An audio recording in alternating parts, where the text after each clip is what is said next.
पंचकुला में कुछ ॾींहं अॻु मुबैना पुलिस मुक़ाबले में मारिजी वियल शफू उर्फ़ शफ़ीक सरकी जे वासनि पारां एहतिजाजी मुज़ाहिरो ऐं धरणो। सरकी बिरादरी जे समें माण्हुनि टायरनि खे बाहियूं ॾेई पुलिस ख़िलाफ़ सख़्त नारेबाज़ी कई। एहतिजाजी धरणे में मर्द औरतुनि ऐं ॿारनि वॾे अंग में शिरकत कई। एहतिजाजी धरणो हुसैना सरकी, इसहाक सरकी ऐं ॿियनि जी अॻवानी में लॻायो वियो। उन मौक़े ते वारसनि जो चवणु हो त असांजे नौजवान मथां दाया बिरादरी जे माण्हुनि केस दाख़िल कराए पुलिस मुक़ाबले में मारायो आहे।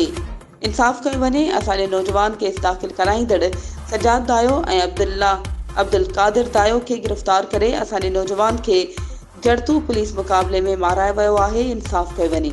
वधीक ख़बरुनि ऐं अपडेट्स जे लाइ असांजे चैनल खे सब्सक्राइब कयो ऐं हा, बेल आइकन खे प्रेस करणु न विसारिजो त जीअं असांजी हर नई अचण वारी वीडियो तव्हां ताईं पहुची सघे।